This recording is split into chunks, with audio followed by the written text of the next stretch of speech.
The haunting of St. John's Hospital. In the heart of Salina, Kansas, stands a building steeped in history and, some say, haunted by its past. St. John's Hospital, once a beacon of care and hope, is now undergoing transformation into a modern development. But as workers move through the structure, whispers of a chilling presence remind everyone that the building's legacy might not be so easily erased. The most infamous tale tied to the hospital is that of Sister Agnes, a nun whose spirit is said to roam its halls to this day. Sister Agnes arrived at St. John's in the late 1930s, a time when the hospital was one of the finest in the region. She was known for her unwavering faith and her strict adherence to discipline. Assigned to oversee the hospital's children's ward, she was beloved by some for her dedication, but feared by many for her harsh demeanor. She believed suffering brought people closer to God and would often recite scripture to comfort, or perhaps unsettle, patients enduring pain. But what cemented Sister Agnes's name in the hospital's grim history was a mysterious event in 1947.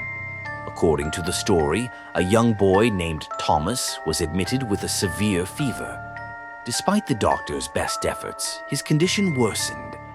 Sister Agnes took a particular interest in Thomas, often sitting by his bedside late at night, murmuring prayers.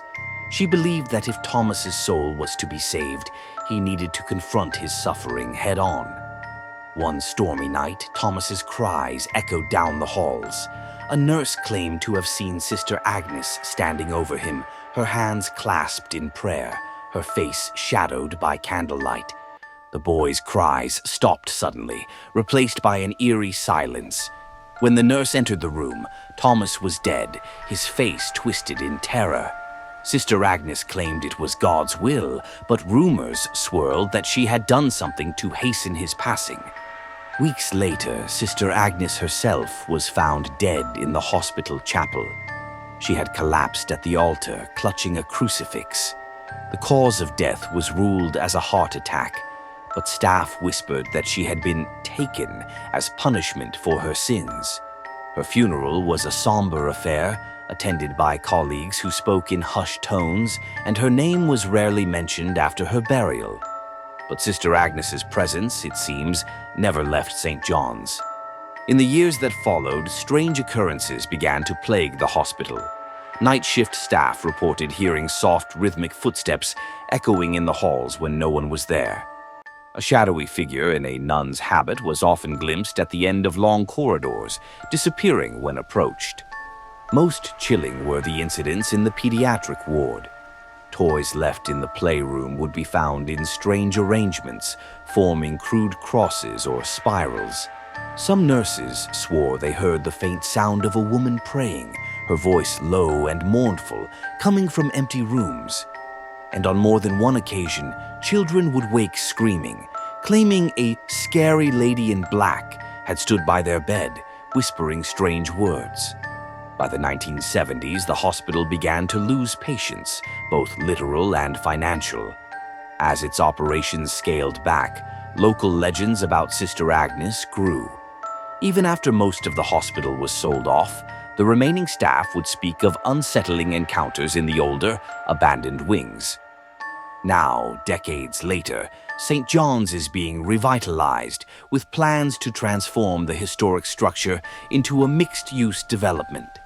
Construction crews have stripped away much of the old hospital's interior, but strange stories persist.